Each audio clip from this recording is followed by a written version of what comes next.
Bonjour à tous et bienvenue dans le Grand JT de l'éducation. Tout de suite, le sommaire.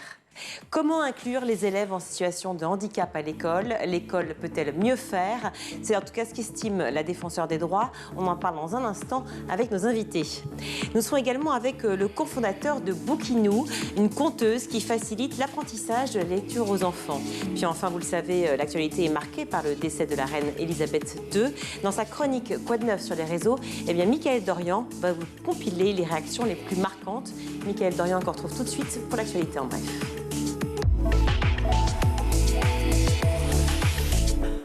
Mickaël, bonjour. On commence Virginie. Avec les fameuses épreuves de spécialité du bac qui posent déjà problème pour 2023. Des épreuves qui, depuis la mise en place de la réforme du bac en 2020, ne se sont pour le moment jamais déroulées comme prévu en 2021 en raison de la pandémie. Elles ont été remplacées par le contrôle continu. L'année dernière, elles avaient fini par être reportées au mois de mai. Alors, en 2023, que va-t-il advenir de ces épreuves de spécialité? Malgré l'opposition des syndicats, elles devraient cette année avoir lieu comme prévu, initialement au mois de mars donc, et plus précisément les 20, 21 et 22 mars. Une décision vivement critiquée sur Twitter ce matin par Sophie Vénétité, secrétaire générale du SNES-FSU. Vous avez aimé la reconquête du mois de mai l'an dernier? Non. Vous allez adorer la reconquête du troisième trimestre? Non.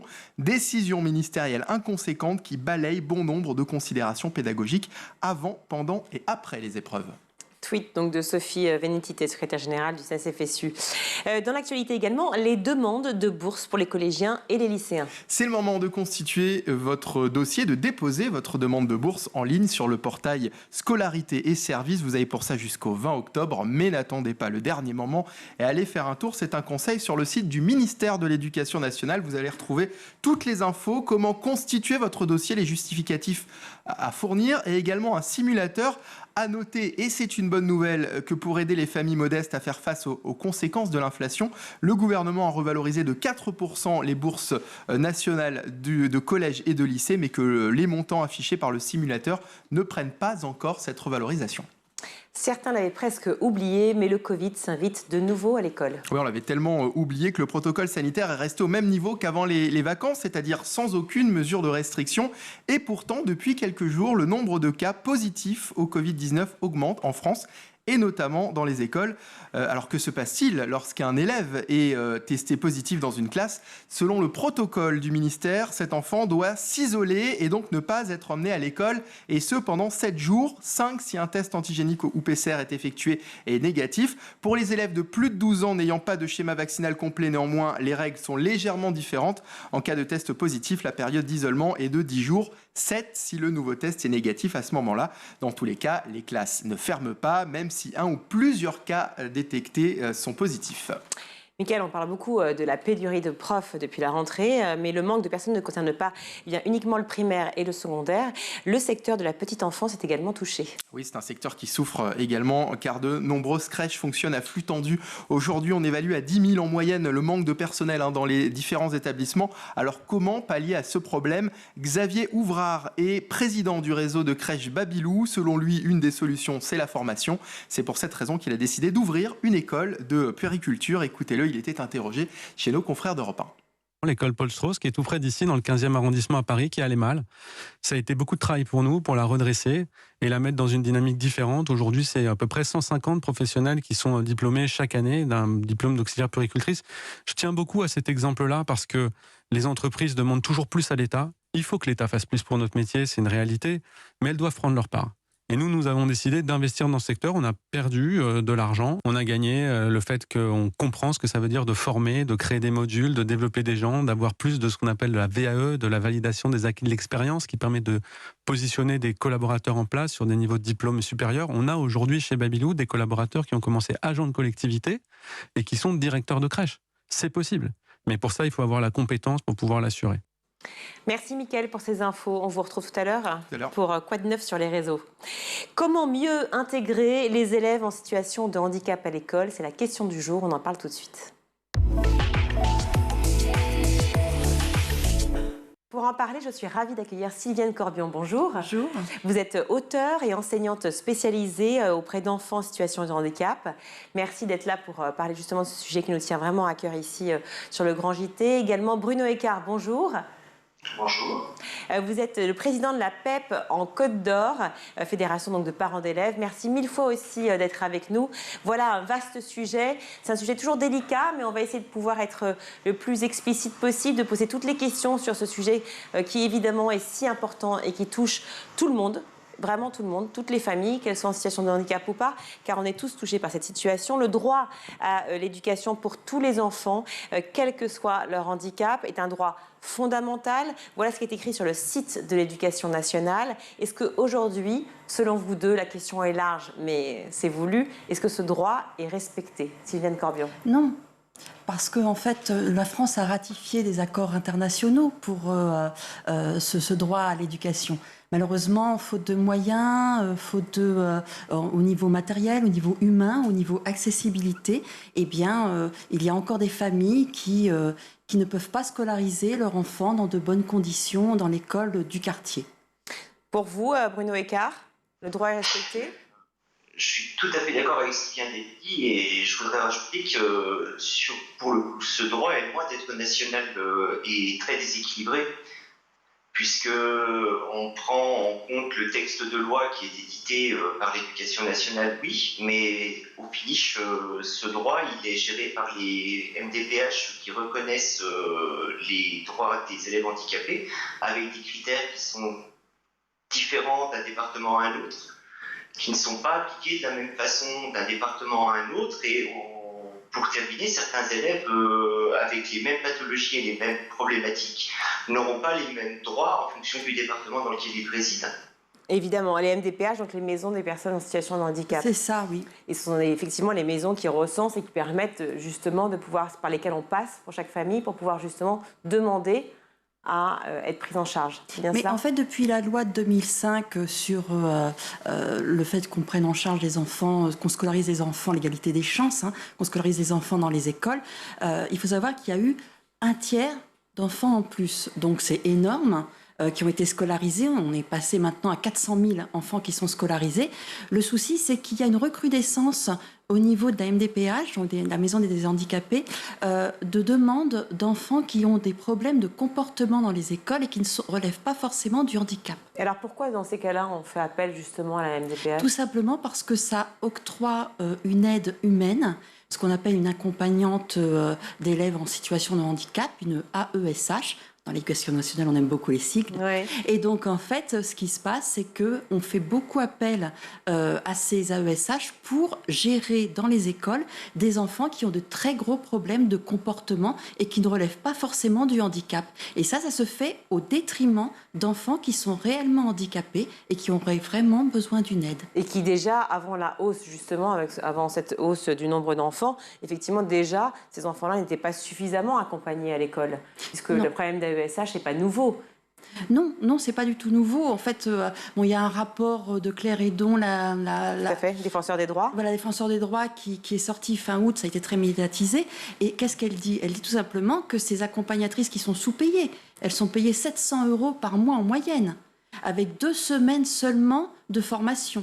Et avec les pôles inclusifs dans lesquels on les situe pour pouvoir, en fait, c'est une sorte de gestion des ressources humaines, eh bien, on les fait courir d'un établissement scolaire à un autre. Elles doivent prendre en charge plusieurs élèves en même temps et avec des problématiques véritablement énormes. Ça va être à la fois des actes médicaux, il va falloir enlever une canule d'une trachée, ça va être des actes d'accompagnement. Des fois, elles ne sont pas formées du tout, elles ne savent pas, par exemple, faire des fractions, donner des consignes. Elles n'ont que 60 heures de formation, 2 semaines de formation en tout et pour tout. Mais alors, vous, Sylviane Corbion, par exemple, qui êtes auteure et enseignante, Bruno Eckart, vous êtes président de la PEP, justement, en Côte d'Or, vous avez l'occasion de faire remonter ces informations en permanence. Ce n'est pas la première fois ici sur School TV, ni ailleurs, sur toutes les chaînes, les plus grandes chaînes d'information et plus grands papiers quotidiens, que l'on parle de ce problème très grave, justement, des AESH qui manquent, des élèves en situation de handicap qu'on veut effectivement inclure, puisque c'est le mot utilisé, c'est l'inclusion. Et en fait, la situation, la réalité n'est pas celle-ci. Est-ce que c'est vous aussi, vous êtes étonné par cette dichotomie entre ce qui demande à être fait et la réalité du terrain, Bruno Eckart ? De toute façon, oui, il y a toujours eu un gros décalage entre l'intention et la réalité, entre les tweets du ministre et leur application sur le terrain. Ça, c'est pas une nouveauté, et malheureusement, ça change pas très vite.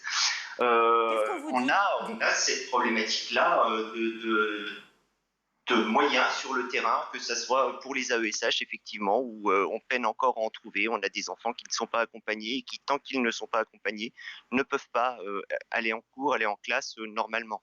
On a également la problématique de la disparité de moyens en fonction de son lieu de résidence. On a beaucoup plus de facilité à être accompagné quand on est dans un grand centre urbain que si on est sur la ruralité, pour les raisons que vous venez d'évoquer, madame, puisque les AESH en question, si elles ne sont pas résidentes à côté, la rétribution fait qu'elles ne se déplaceront pas à 70 km pour aller encadrer un élève au quotidien. Alors, une AESH, déjà, pour que tout le monde sache bien, donc accompagnante un enfant en situation de handicap, ça représente quoi? C'est-à-dire qu'en en termes de travail, en termes de nombre d'heures, et surtout, est-ce qu'on est entièrement dédié à un enfant à ce moment-là, ou est-ce qu'il y a une mutualisation, si je puis dire, de l'aide? Alors ça dépend. En fait, tout dépend de ce que décide la MDPH, donc la maison des adultes handicapés. Elle peut décider en fait d'octroyer une aide humaine d'une 20aine d'heures. À ce moment-là, le contrat à durée déterminée de 3 ans, renouvelable une fois souvent ce sont des femmes en grande majorité, des mères de famille, va être de 20 heures par semaine, et elles ne vont donc toucher que 700 € par mois, c'est tout. D'autres vont être accompagnées en fait des lycéens, donc elles vont avoir un contrat de 35 heures, mais c'est vrai qu'il y a une forte disparité entre les contrats, entre ce qui est demandé.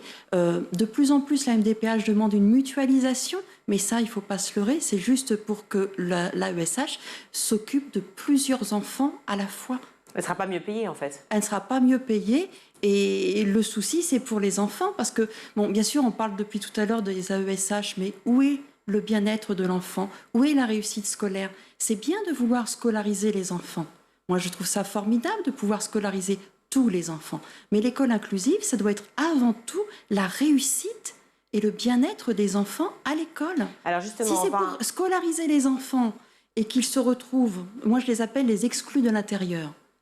Donc en gros, ils sont là et puis... Alors ça, c'est un sujet qui est très important, dont on va parler dans quelques instants. Je voudrais juste qu'on soit bien précis, parce que pour qu'on comprenne le sujet, pour tous ceux qui ne connaissent pas bien ce système, et c'est aussi l'occasion dans notre émission de pouvoir expliquer, comprendre, essayer de faire avancer, faire bouger les lignes si on y arrive en tout cas, et puis d'alerter aussi, de comprendre comment ça se passe ce système-là, donc d'AESH. Quand on vous dites 20 heures par semaine pour une AESH qui touche 700 € par mois, est-ce qu'au-delà de ces 20 heures, il est possible, dans la réalité de la situation, et effectivement, comme vous le dites, Bruno Eckart, par rapport à l'endroit où on vit aussi, est-ce qu'il y a les possibilités de cumuler d'autres heures ailleurs? Non. Quand elles ont un contrat de 20 heures, c'est un contrat de 20 heures. Elles ne toucheront donc que 700 €. Et c'est beaucoup. Dès qu'elles sont affectées en élémentaire, c'est-à-dire qu'elles doivent s'occuper d'élèves en maternelle ou en école primaire, eh bien en fait, elles se retrouvent avec 20 heures parce qu'on ne fait que 24 heures à l'école élémentaire. Donc en fait, elles n'ont pas le choix. C'est-à-dire qu'en fait, elles sont condamnées à avoir ce salaire-là. Et donc en CDD renouvelable une fois, vous m'avez dit. Et après, elles sont en CDI si elles arrivent à s'accrocher, parce que les pauvres, vu leurs conditions de travail sont assez épouvantables, donc beaucoup démissionnent, voire même parfois aussi, on les licencie. Mais vous êtes enseignante justement auprès d'enfants en situation de handicap vous-même. Vous avez vécu ces moments-là, vous, soit de période de licenciement, soit de période d'incompréhension, complètement démunis face effectivement à des enfants que j'imagine vous aimez, qui deviennent presque vos enfants, dont vous vous occupez chaque jour, et puis une administration, un système qui ne va pas, qui ne correspond pas finalement à la réalité de votre quotidien. Écoutez, j'étais encore plus loin que ça. J'ai été 20 ans professeur des écoles en Seine-Saint-Denis. Quand j'ai vu la difficulté pour les enseignants et les parents aussi, les familles qui sont dans un très grand dénuement pour pouvoir scolariser leurs enfants, et en même temps les enseignants qui n'étaient pas formés, qui ne savaient pas comment répondre à cette problématique de diversité des publics scolaires, Eh bien, et puis le sort qui était octroyé aux AESH, eh bien, j'ai repris mes études, master 2 de recherche et doctorat en sociologie, et j'ai écrit ce livre que j'ai envoyé à Emmanuel Macron et à Jean-Michel Blanquer. Vous avez eu des réponses? Oui. Les deux? Oui. Qu'est-ce qu'ils vous ont dit? Emmanuel Macron m'a répondu, enfin Emmanuel Macron, son conseiller m'a répondu qu'il l'envoyait à Jean-Michel Blanquer, alors que je lui avais déjà envoyé, que je lui avais dit dans la lettre que je le faisais. Et Jean-Michel Blanquer m'a écrit une lettre en me disant merci pour tout. C'est tout? Oui. Et Ça ressemble à merci pour ce moment. Absolument, absolument. Et je l'ai envoyé, du coup, je me suis dit, bon, bah, comme ça, avec les élections présidentielles, j'ai envoyé à Brigitte Macron, en me disant peut-être qu'effectivement, ça va faire bouger les lignes, peut-être qu'elle va lui donner à son mari. Et j'ai reçu un Bristol, merci pour ce livre. En gros, merci pour ce cadeau. J'ai vous êtes envoyé encore démunis? Ah, mais complètement, j'ai envoyé mon livre, en fait, où je dénonce tout ce qui se passe, mais en même temps, où je fais des propositions. J'ai fait une recherche dans toute la France, y compris les dom-tom, sur ce qui se passe dans l'éducation nationale et ce qu'on pourrait apporter comme solution. J'ai proposé ces solutions-là au rectorat, j'ai proposé ces solutions à la direction académique. Personne ne m'a répondu. Alors les solutions, on va en parler à la fin justement, oui. Puisqu'on va terminer sur une note positive quand même. Reparlons justement, on a parlé des AESH, parlons des parents. Vous êtes président de la PEP en Côte d'Or, Bruno Écart. On le sait, donc on l'a dit, et c'est une réalité du quotidien. D'ailleurs, tous les journaux en parlent. Le manque d'AESH, les AESH sont crevés. Moi aussi, je parle beaucoup avec les AESH que je rencontre. Elles sont fatiguées, épuisées, mais toujours motivées. C'est ça qui est magnifique. C'est comme les infirmières, c'est comme les profs. Mais bon, il y a un manque cruel et évidemment, les parents en pâtissent. Parce que moi, j'en connais beaucoup, surtout depuis que je fais cette émission, qui me disent « Je t'en supplie, trouve-moi une solution, il faut absolument que je trouve une AESH ». Donc c'est une réalité du quotidien pour tous les parents que vous connaissez, j'imagine. Oui, les parents et, in fine, les enfants en pâtissent.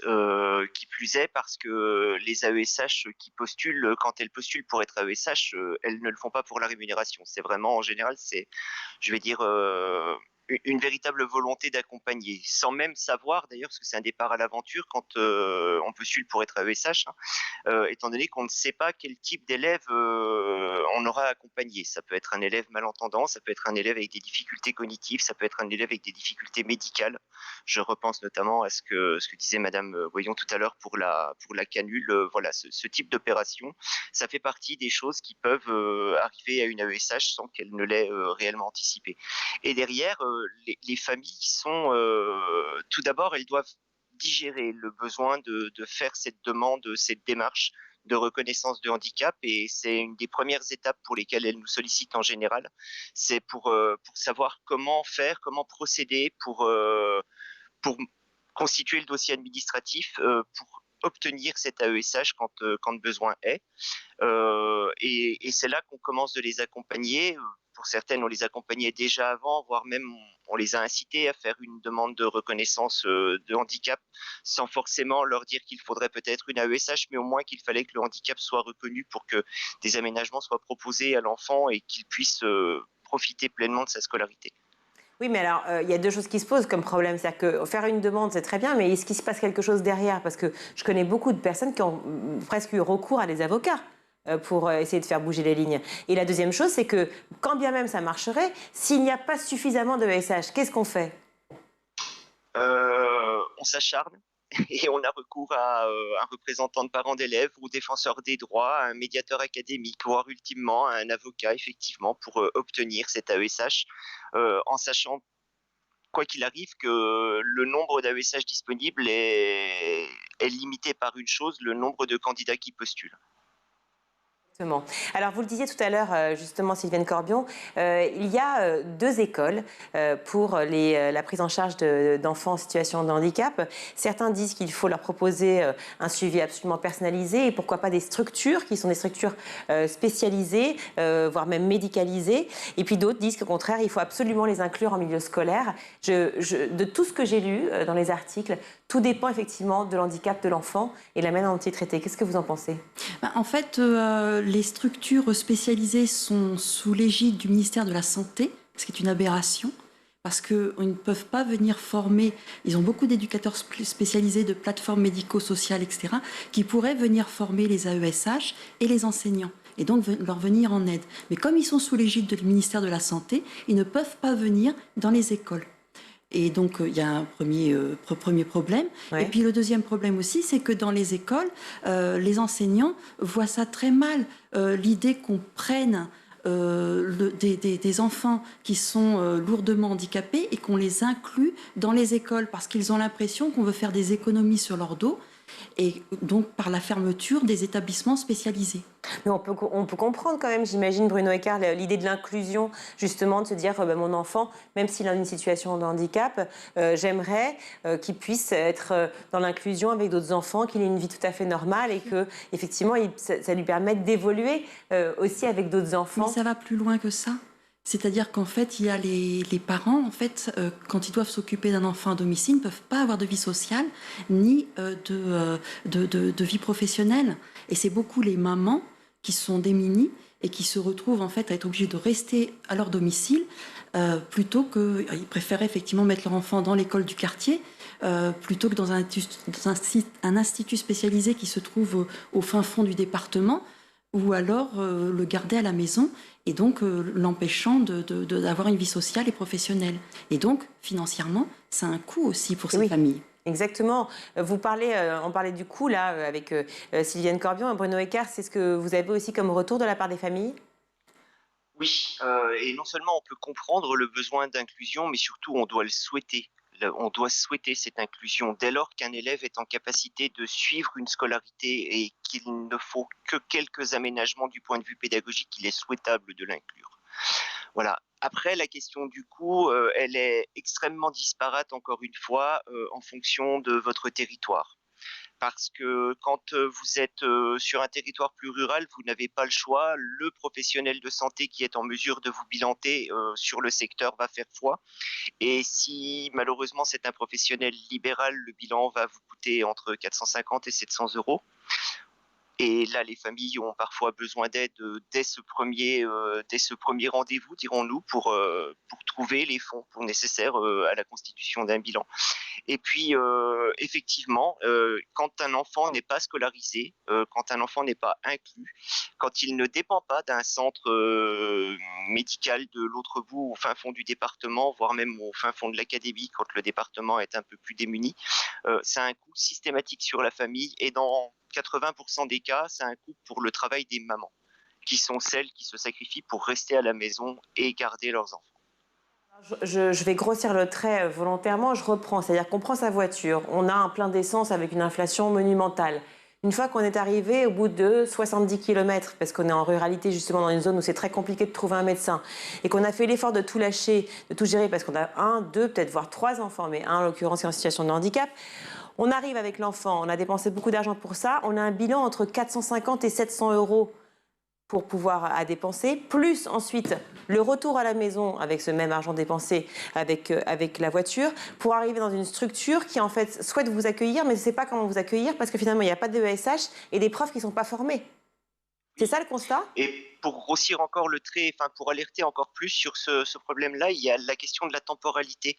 On estime en France, à l'Hexagone actuellement, qu'entre le moment où les enseignants d'un enfant lui évoquent avec la famille le besoin de réaliser un bilan et de monter un dossier pour un handicap scolaire et la finalité, le moment où la MDPH, via sa commission d'accueil des personnes handicapées, met un coup de tampon qui préconise des adaptations, il se passe en moyenne 18 mois. En moyenne.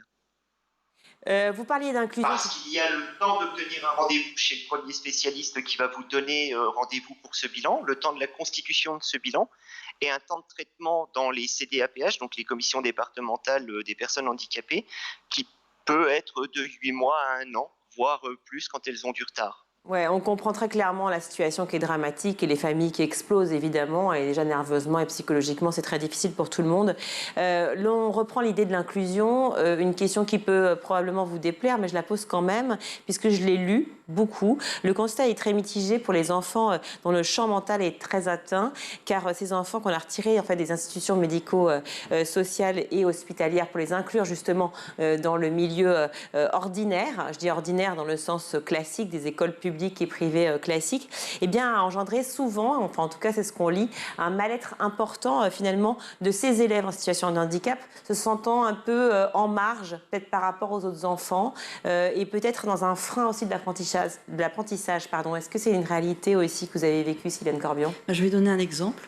J'avais une petite élève qui était autiste, donc trouble envahissant du développement.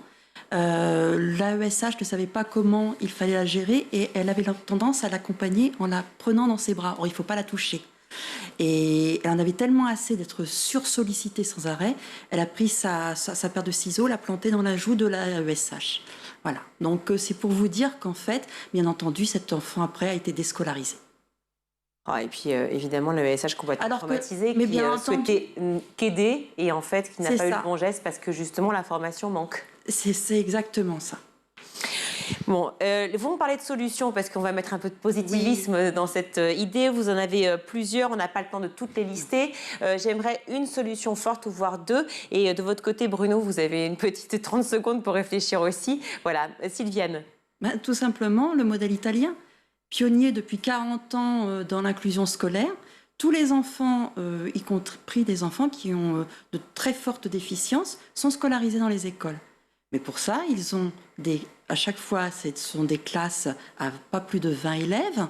Vous avez 2 enseignants, c'est pas une AESH, c'est une enseignante spécialisée, formée pendant 2 ans, qui accompagne l'enseignante dans la classe, qui elle aussi est formée. Chaque année, le gouvernement qui paye, qui finance tout ça. Alors, en France, on a quand même un sacré budget pour l'éducation nationale. Pourquoi on ne le mettrait pas à profit pour ça? Il le donne en fait à chaque région. En Italie, et c'est là que le bas blesse, c'est-à-dire que les régions du Sud, parfois, ne donnent pas forcément tous les moyens nécessaires pour les enfants. Voilà. Donc ça, c'est vraiment... Et puis, ils ont aussi cette difficulté en Italie des enfants qui ont des gros problèmes de comportement et des grosses difficultés scolaires. La même chose que pour nous en France. D'accord, mais en tout cas, des classes plus restreintes et des classes plus restreintes, de professeurs, des éducateurs spécialisés. En gros, tout le staff, entre guillemets, qui se trouve dans les instituts spécialisés, se retrouve dans les écoles dès qu'il y a une scolarisation d'enfants qui relèvent du handicap. Bruno Eckart, peut-être de votre côté, aussi du côté des parents, peut-être une allocation aussi pour ces parents et une prise en charge aussi bien financière que psychologique? Oui, dans tous les cas, ça va commencer par un mot qu'on entend souvent, c'est des moyens. Des moyens pour former les enseignants, des moyens pour accompagner les familles, des moyens pour accompagner les élèves. Parce que effectivement, les enseignants peuvent être démunis en termes de formation, des enseignants qui ont des enseignants qui enseignent depuis 25 ou 30 ans pour lesquels l'inclusion scolaire n'a jamais fait partie de la formation et qui se retrouvent du jour au lendemain à devoir la prendre en compte. Alors c'est pareil, il y a plusieurs niveaux d'inclusion. Il y a des élèves pour lesquels l'inclusion va être assez légère, une modification des supports de cours pour que ceux-ci soient pleinement compréhensibles. Voilà. Et pour d'autres, ça va être plus lourd, notamment le cas des élèves avec des troubles du comportement qui peuvent se montrer assez lourds à gérer dans une classe. Mais quoi qu'il en soit, si l'enseignant n'a aucune formation sur ces sujets-là, il est démuni face au public. Et des moyens également pour former les AESH et pour détecter les compétences des AESH, parce qu'on a encore parfois des situations où des AESH qui parlent la langue des signes ne sont pas affectés auprès d'enfants sourds, alors que des enfants sourds sont en attente d'une AESH qui soit capable de parler la LSF. Voilà. Et cette situation-là, ce manque de moyens cruel génère des situations problématiques à tous les niveaux et à tous les étages. Et effectivement, il va falloir accompagner les familles pour que, quand elles n'ont pas le choix de pouvoir choisir les professionnels qui vont procéder au bilan et qu'elles doivent se tourner vers le seul professionnel qui se trouve déjà à 70 km, elles puissent effectuer les bilans demandés, elles puissent les financer, elles puissent bénéficier des aides nécessaires pour pouvoir accompagner correctement leurs enfants, parce que c'est indispensable. Merci beaucoup Bruno Eckart, et quand je vous écoute, je me dis quel poids aussi sur les épaules de nos profs. Quand vous parliez d'Italie, effectivement, il serait bien qu'ils soient 2 par classe, parce que on sait déjà qu'ils sont épuisés, éreintés, leurs salaires sont pas très hauts non plus. Donc en plus, avec ce poids-là, cette formation en plus. Enfin bref, voilà, que de choses à dire. Mais en tout cas, on est là pour faire bouger les lignes. On est là pour en parler, justement, lancer les alertes et dire il faut que ça bouge. Merci Sylviane Corbion d'avoir été avec nous. Vous êtes donc auteure et enseignante spécialisée auprès d'enfants en situation de handicap. Dans quelle région, dans quel département? Seine-Saint-Denis. Seine-Saint-Denis toujours. Et merci également Bruno Écart d'avoir été avec nous, président de la PEP en Côte d'Or. Dans quelle ville vous êtes, Bruno? Dijon. Dijon, ben voilà, on embrasse tous les parents qui sont à Dijon. Merci d'avoir été avec nous. On marque une courte pause et on revient.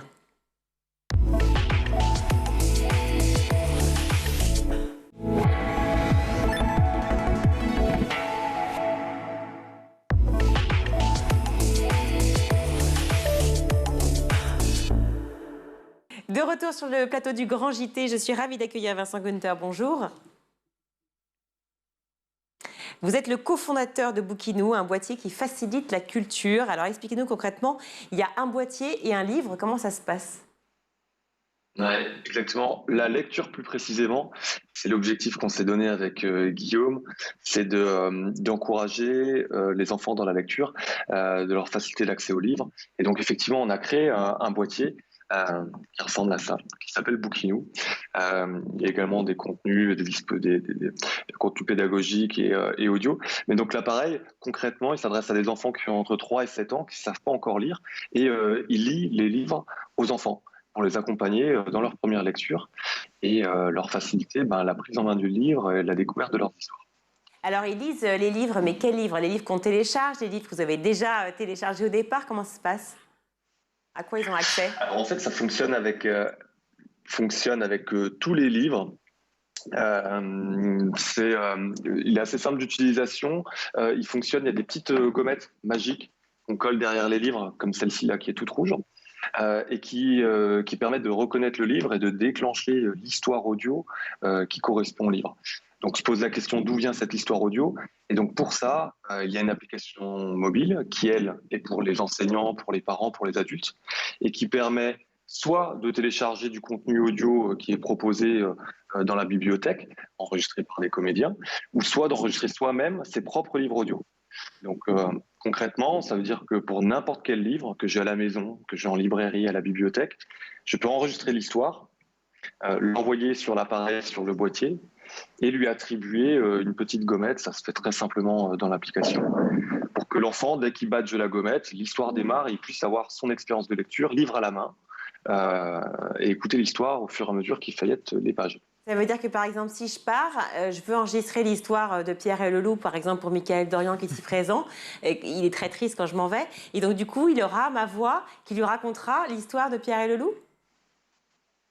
Exactement, et je suis sûr que Michael adorera ça. Donc il y a effectivement, on s'adresse à deux publics qui sont les familles et les écoles. Du côté des familles, il y a en plus ce supplément émotionnel, supplémentaire pour créer du lien à distance avec la famille, les parents, les grands-parents qui peuvent habiter loin. Et donc rajouter en plus cette notion vraiment de transmission et d'émotion. Et dans le cadre scolaire, c'est aussi les enseignants et les enseignantes qui utilisent en fait les livres qu'elles ont envie de travailler en classe avec les enfants et qui enregistrent aussi elles-mêmes leurs propres histoires. J'ai vraiment hâte.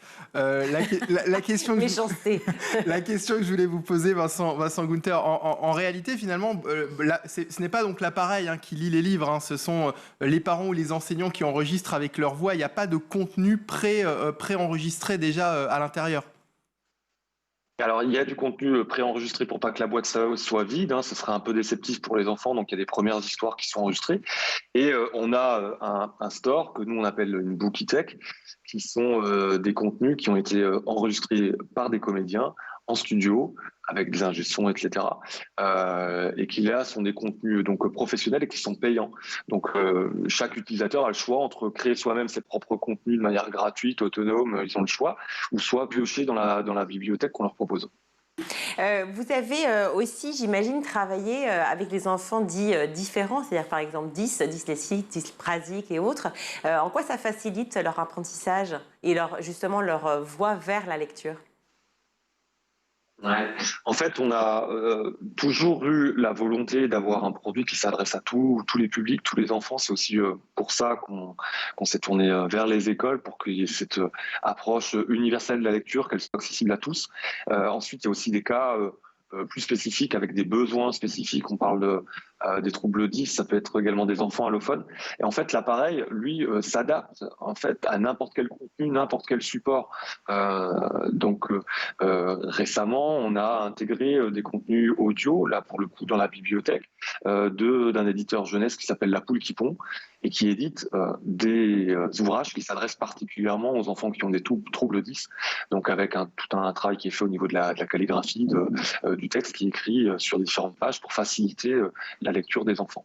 De la même manière, les enseignants qui ont des enfants allophones en classe, qui vont pas travailler les mêmes niveaux de vocabulaire puisque c'est des enfants qui n'ont pas les bases du français, pas nécessairement, enfin pas autant qu'un enfant de leur âge qui a le français la langue maternelle.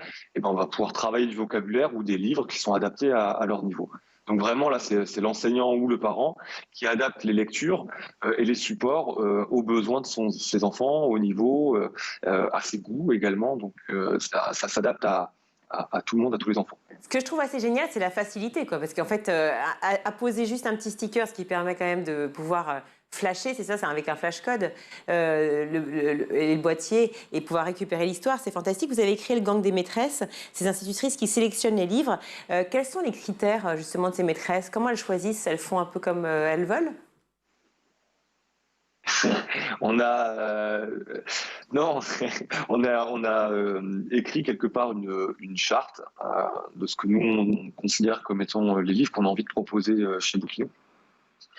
Une charte qu'on a écrite avec elle qui est quand même relativement large, qui est pas non plus, c'est pas quelque chose de totalement élitiste, mais charte sur laquelle on s'est mis d'accord pour éviter tout ce qui est genré, éviter les stéréotypes, accorder une attention particulière à l'écriture, à ce que ça puisse susciter aussi des émotions, à ce qu'un livre suscite des émotions pour les enfants en fin de lecture, qui suscite aussi, qui attise la curiosité, qui pose des questions, qui l'invite à réfléchir.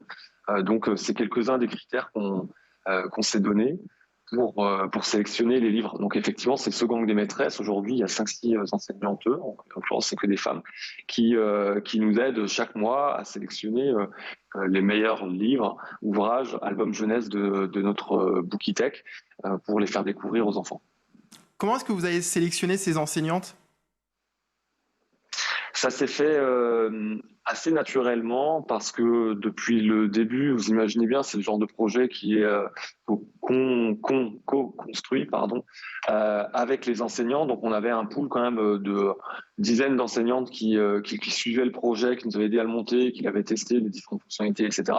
Et des appétences qui s'étaient vraiment qui avaient émergé sur l'édition, puis l'édition jeunesse de manière générale. Donc on leur a demandé si elles étaient intéressées par nous aider à sélectionner les livres selon un peu les mêmes critères que les propres critères qu'elles utilisent pour choisir les livres qu'elles travaillent en classe avec les enfants.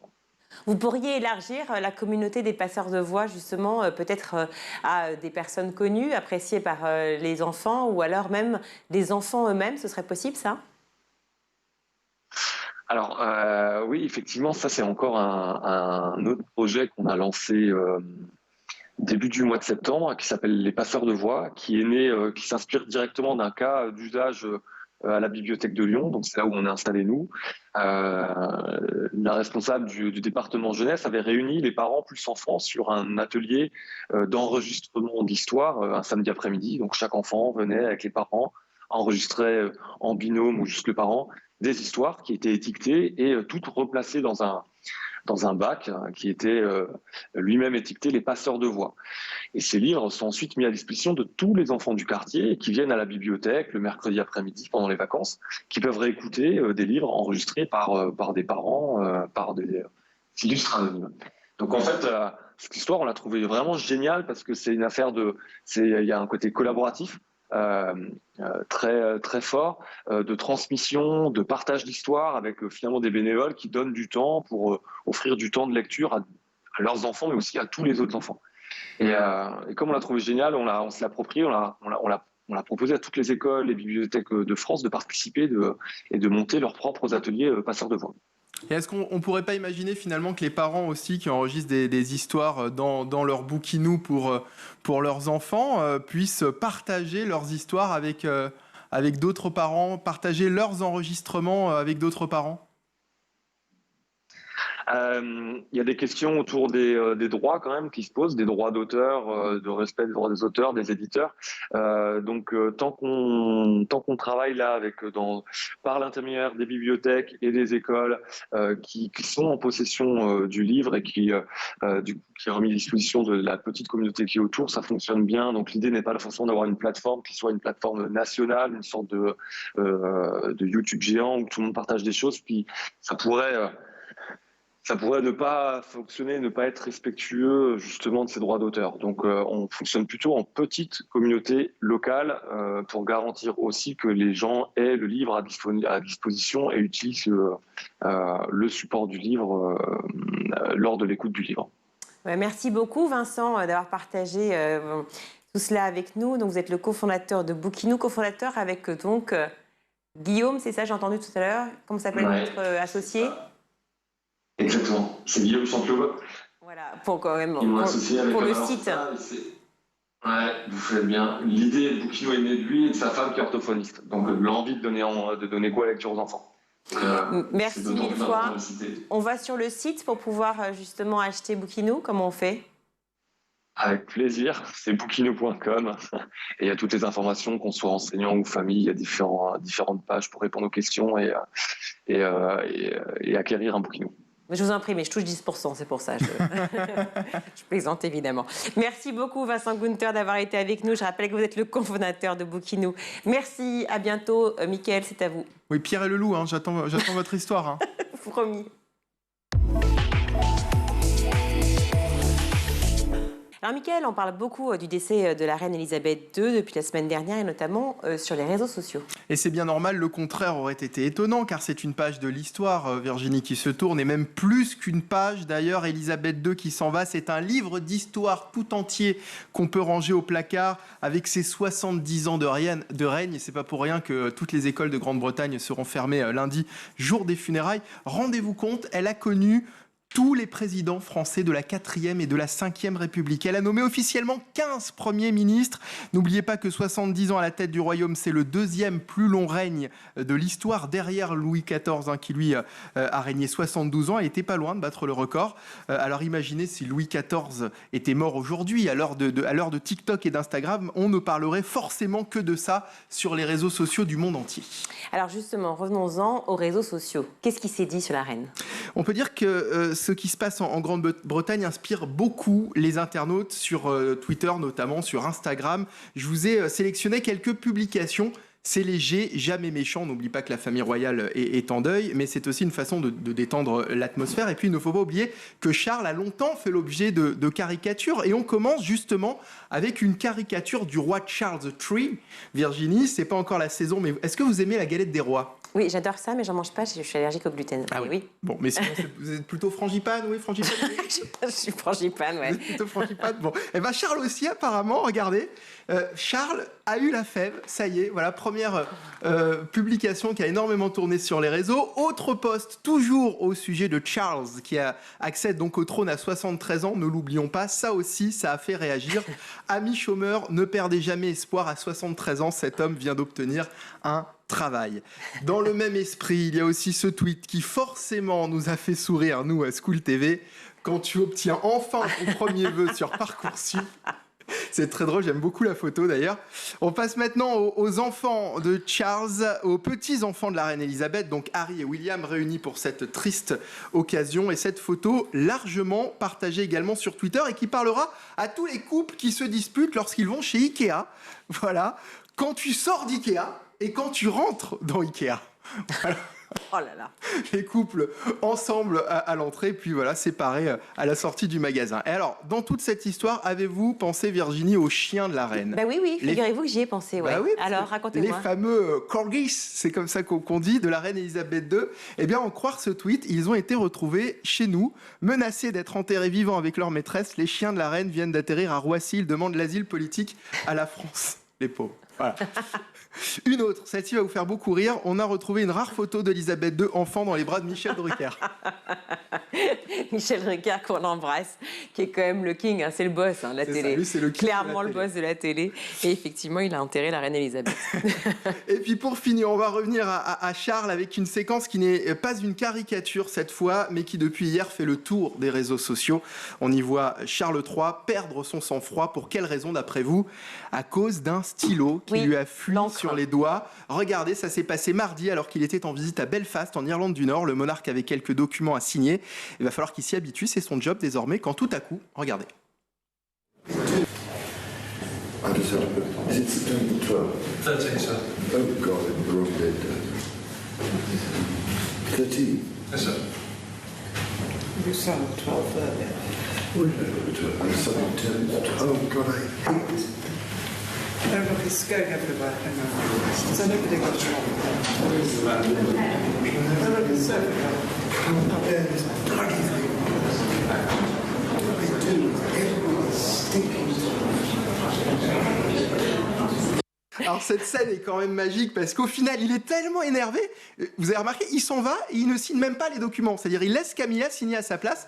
C'était théoriquement à lui de le faire. Moi aussi, c'est un peu fui, s'il vous plaît, Mickaël. Je suis pas... Pardon. Moult respect, évidemment, au roi Charles III. Merci beaucoup, Mickaël, pour cette chronique merveilleuse. Je sais que c'est la fin de ce grand JT. Toujours un peu de tristesse. Oui. Mais on va revenir demain. Mais heureusement, on vous a gardé juste avant le départ, juste avant la fin, le meilleur de Scoop TV.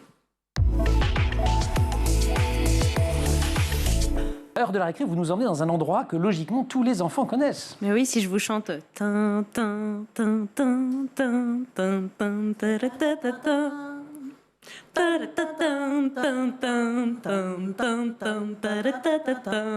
Bravo. Extraordinaire. Bon, bah, on a tous reconnu, hein. Ouais. Fort Boyard, Fort bien Boyard. sûr. Alors, on a tous déjà rêvé de visiter Fort Boyard, de faire partie de cette équipe qui fait Fort Boyard. C'est même une visite qui est très répandue en bateau, hein, depuis La Rochelle. Ça, j'ai fait. Ouais. Moi Ou aussi, depuis Foura, on évidemment. peut le faire même. Absolument. Ouais. Donc, on fait le tour de ce joli fort et on revient. Enfin, normalement, puisqu'en septembre 2021, un YouTuber s'est infiltré carrément dans le fort pendant 2 jours pour tourner une vidéo. Il y est allé en kayak, puis il a escaladé les 20 mètres de hauteur du fort.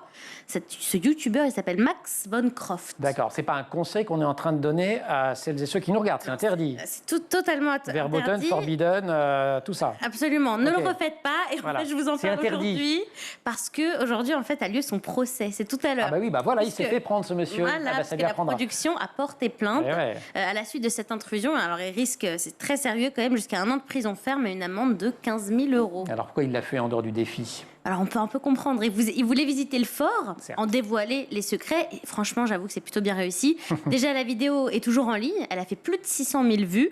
Et franchement, vraiment, Ça les force vaut. est de constater que, Ouais. voilà, moi, j'ai regardé les 17 minutes, complètement fascinée, parce que c'est vraiment dingue de découvrir les coulisses. Il a tout filmé. On voit vraiment tout, hein. Et c'est vrai que pour les fans de l'émission, et ils sont nombreux, c'est Il y en a culte, genre hein. moins Ça deux fait autour de la table. Ouais. Ça fait quelque chose de voir, voilà, tout ce qu'on ne voit pas habituellement à la télé. En tout cas, à ne pas refaire, mais on apprend des choses. Bah oui. Est-ce que vous voulez une petite dernière info sur le oui. fort que je ne savais pas du tout?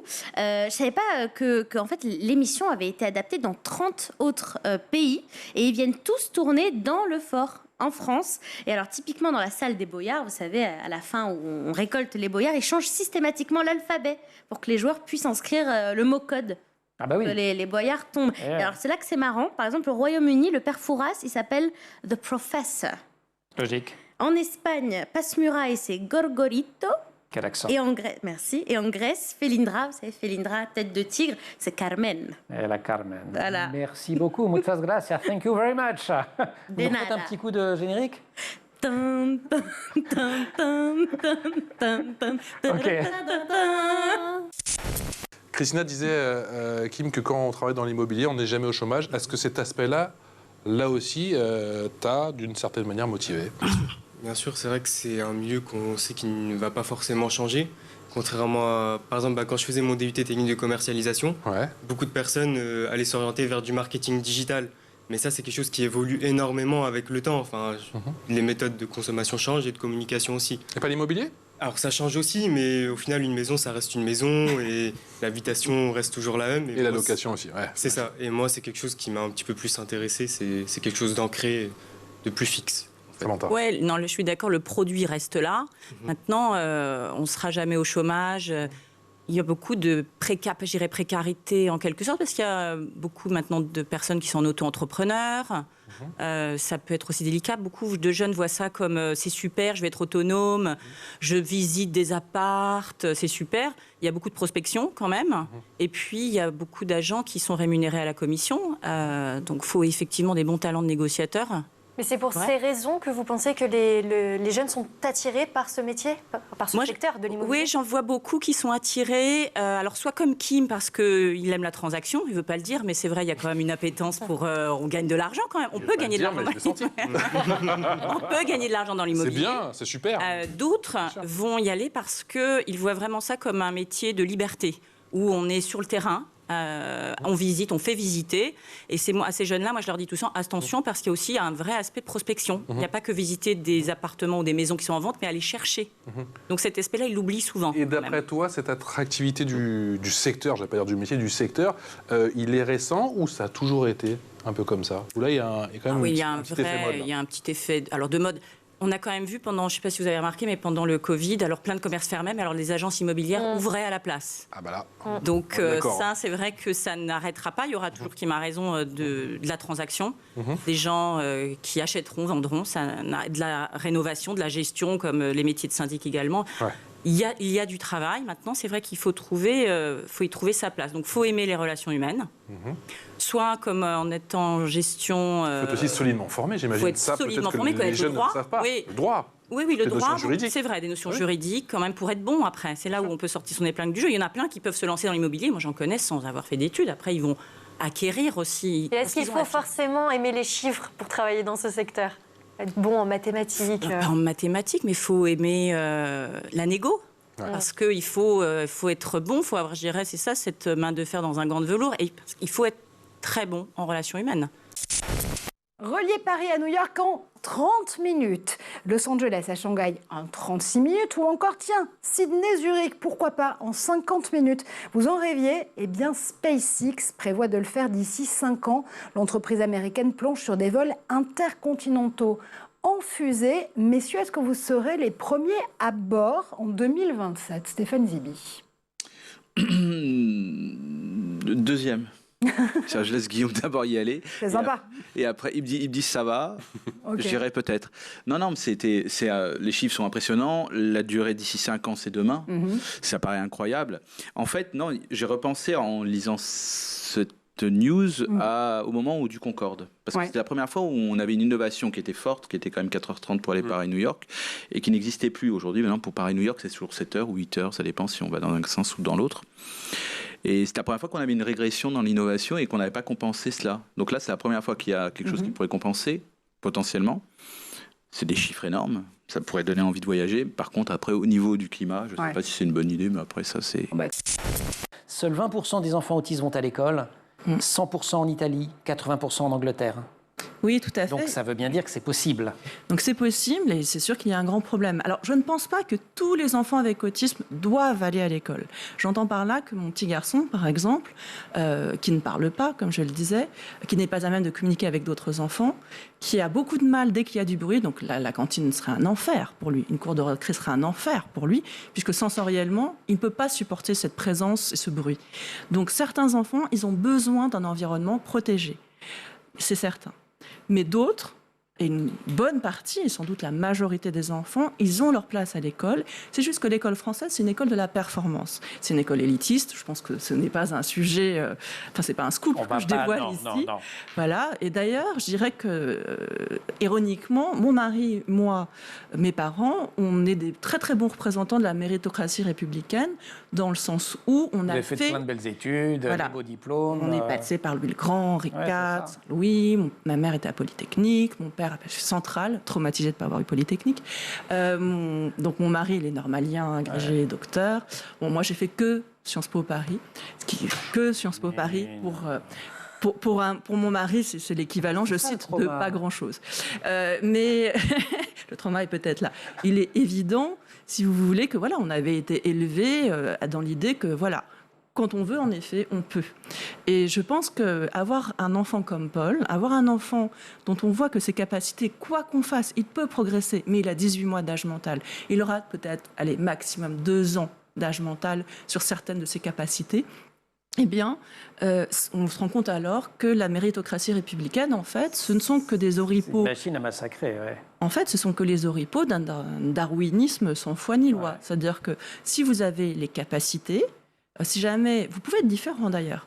Et c'est ce que montre Temple. C'est-à-dire que Temple, elle est différente, mais elle est différente de façon féconde. C'est-à-dire que si jamais vous avez une différence qui permet de faire monter la croissance, d'alimenter la croissance à 2 chiffres, à ce moment-là, vous serez accepté. Mais si jamais vous êtes comme Paul et comme 350 000 autres enfants comme Paul, puisqu'en France, il y a 700 000 autistes, 350 000 ne parleront jamais. Où sont ces 350 000 ? Eh bien, je vous annonce que comme il n'y a pas de structure, en fait, pour les accueillir, comme on ne sait pas trop quoi en faire, que la France ne met pas trop d'argent là-dedans parce que c'est compliqué, qu'on a 40 ans de retard. Il y a eu des plans autisme. Mais il y en a eu, ils se succèdent, en fait, les plans autisme. Mais il y a différents problèmes qui sont, les histoires, en fait, par exemple, pour l'inclusion scolaire. Eh bien, en fait, on fait de l'inclusion un peu low cost. Parce qu'on se dit, bon, très bien, on va mettre plus d'enfants. D'ailleurs, de 20%, on va monter à 22, 23, 24, 25. Sachant que dans les 25%, avec il y a pas aussi... assez d'AESH, ou des AESH pas assez formés, ou on en change 3 fois dans l'année, et des enseignants pas forcément formés, enfin bon, bref. Avec des AESH qui, en effet, auparavant avaient peut-être 3 enfants, maintenant, ils en ont 4, ou 5, ou 6, ou 7. François Ruffin disait qu'il connaissait une AESH qui, désormais, avait 11 enfants. Si vous avez 11 enfants, éventuellement 11 handicaps différents, parce que là, on parle d'un handicap, mais il y en a évidemment des dizaines, voire des centaines. En plus, vous êtes payé au SMIC horaire, donc vous vivez sous le seuil de pauvreté, parce que quand vous allez d'une école à une autre, le trajet n'est pas payé. Vous n'avez aucune perspective d'évolution, donc je ne vois pas très bien, à part une sorte de dévouement sacrificiel, eh bien, pourquoi vous continueriez alors qu'on ne vous donne absolument rien pour vous aider ? L'immobilier, Samantha, ça s'apprend. On l'a dit, effectivement, Irina en a parlé. Il y a bon nombre de formations et j'ai l'impression qu'elles sont de plus en plus nombreuses année après année en France, à commencer par un BTS et un DUT qui s'est, je crois, transformé en BUT. Un DUT qui est devenu une étape du coup du BUT, c'est ça, mais des formations assez poussées, assez longues au final. Oui, on peut faire des études longues. Irina le disait tout à l'heure, jusqu'à Bac+5. À l'université, oui, pour encore plus se spécialiser, je pense. Maintenant, on peut aussi être en agence et continuer à se former. Je veux dire, qui me disait, lui, il est en alternance. Oui. Il y a même aujourd'hui, j'ai entendu, il y a des agences, des grands groupes immobiliers qui proposent des formations même à l'interne. Vous n'avez pas vu, il y a des campagnes de recrutement, devenez agent immobilier. Donc ça aussi, comme quoi il y a quand même de la demande. Moi, j'entends aussi que les agences, elles continuent de proposer des CDI aussi. Donc c'est intéressant. Il y en a aussi qui se lancent en auto-entrepreneur. C'est un métier... Bien sûr. Qui peut effectivement, on peut rester sur les bancs de l'université longtemps, mais pas trop longtemps, je dirais. Il faut quand même aller stater au terrain, vite. Justement, c'est quoi la plus-value, Kim, de l'alternance ?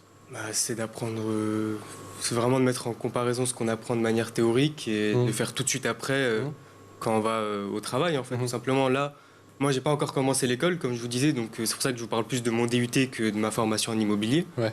Mais j'ai l'impression que quand en octobre, je vais commencer l'école, j'aurai un petit peu d'avance déjà parce que j'ai mon temps à l'alternance qui justement me permet d'acquérir des connaissances, même des choses un peu plus théoriques. Toi, tu vas officier, tu vas étudier dans quelle école et pourquoi cette école et pas une autre formation ? Alors, moi, je vais étudier à l'IUT de Paris-Cité. Et c'est l'IUT Paris-Rive-de-Seine, c'est dans le 16e. Et cette licence pro, c'est la première année qu'elle va exister. Et elle est faite en partenariat avec Habitat Formation, qui est un CFA qui est spécialisé dans l'immobilier. Et moi, c'est ça qui m'a attiré dans cette formation parce que il y a beaucoup de CFA des fois qui vont être amenés à gérer les alternances des élèves. Et c'est des CFA qui gèrent énormément de professions différentes, énormément d'élèves différents. Là, c'est un CFA, la première chose qu'ils nous ont dit, nous, on a un BTS et une licence pro, que de l'immobilier, et c'est tout. Et en plus de ça, ils sont en partenariat avec la Chambre des propriétaires de Paris. Donc c'était quelque chose de très sérieux et moi ça m'a tout de suite attiré. Oui, c'est vrai que Kim a raison, c'est un CFA qui est spécialisé tout de suite, c'est un gage de sérieux parce qu'on sait qu'ils vont avoir un bon réseau d'entreprises avec lesquelles faire travailler les étudiants et c'est essentiel. On se rappelle notamment de l'alpha et l'oméga de la nouvelle Commission européenne qui s'appelle le Green New Deal, qui est vraiment la partie de régulation qui impose désormais dans chaque législation une partie éco-consciente et éco-responsable pour les futures politiques européennes. Et aussi, on se rappelle du fait que les plans de relance sortis des confinements pour l'industrie justement de la mobilité ont été conditionnés à l'utilisation d'industries d'énergie renouvelable. Ça veut dire quoi? Ça veut dire qu'on risque d'avoir un bras de fer entre ces deux parties de l'industrie qui ont du mal à se comprendre parfois? Peut-être, mais ça veut pour moi surtout dire qu'on est sorti d'un moment d'euphorie technologique, au sens où toute innovation était par définition bonne à prendre. Ça disruptait le passé, un passé qui était poussiéreux, qui était obsolète. Et aujourd'hui, on se rend compte que toutes ces innovations ont des externalités négatives à prendre en compte. Et on est dans un moment où, via les politiques et via ces nouvelles régulations, on rend obligatoire la prise en compte d'externalités négatives, notamment environnementales, mais aussi sociales. On sait très bien qu'il y a beaucoup de produits de consommation courante qu'on achète qui viennent de Chine, qui ont voyagé, pollué, fait travailler des personnes dans des conditions qui ne sont pas acceptables selon nos critères démocratiques européens. Et donc, tout ça fait en sorte que ces nouvelles innovations qui, sur le papier, peuvent sembler géniales, eh bien, à mettre en œuvre, c'est pas si simple que ça. Et puis, c'est pas sûr qu'on ait vraiment envie au final. Donc, je ne sais pas comment vont voyager les jeunes demain, et j'espère qu'on pourra toujours voyager. Et je pense qu'à chaque moment où on fera un voyage, un déplacement, on pensera à ce que ça coûte aussi. Et on y réfléchira peut-être à 2 fois, et peut-être qu'on aura des moyens de compenser le bilan carbone négatif d'un déplacement plus efficace qu'aujourd'hui. Mais je pense que tout le paradigme change. Et pour finir, est-ce que sur ce sujet-là, ce ne seraient pas les politiques qui rendent un petit peu has-been et obsolètes les innovateurs, qui continuent d'innover sans se soucier des conséquences de ce qu'ils font et qui font de l'innovation en fait pure. Voilà, quand on fait un truc dans un labo, c'est pas la même chose que le donner pour les citoyens. Et donc, d'une pensée technologique, il faut arriver à une pensée sociétale et démocratique complète. Sinon, ça ne pourra pas faire adhérer les gens et ça ne pourra pas fonctionner au final. On l'a vu notamment avec certaines innovations comme Uber sur les taxis volants. Voilà pour le Zap, c'est la fin de ce grand JT. On se retrouve demain, Mika? Oui, à demain. Solennel. Très solennel. Comme le roi Charles III. Oui, exactement, oui. Et pas avec un stylo qui fuit. Oui. Vous pouvez nous retrouver sur les réseaux sociaux, bien sûr, canal 247 sur les Freebox, ainsi que schooltv.com. À la réalisation aujourd'hui, Alice Pitavi, au son Thibaut Goury-Lafont, make-up Laure Audemont, à la rédaction Emma Guessel et Agathe Delannoy. Merci 1000 fois de nous avoir suivis. Ciao.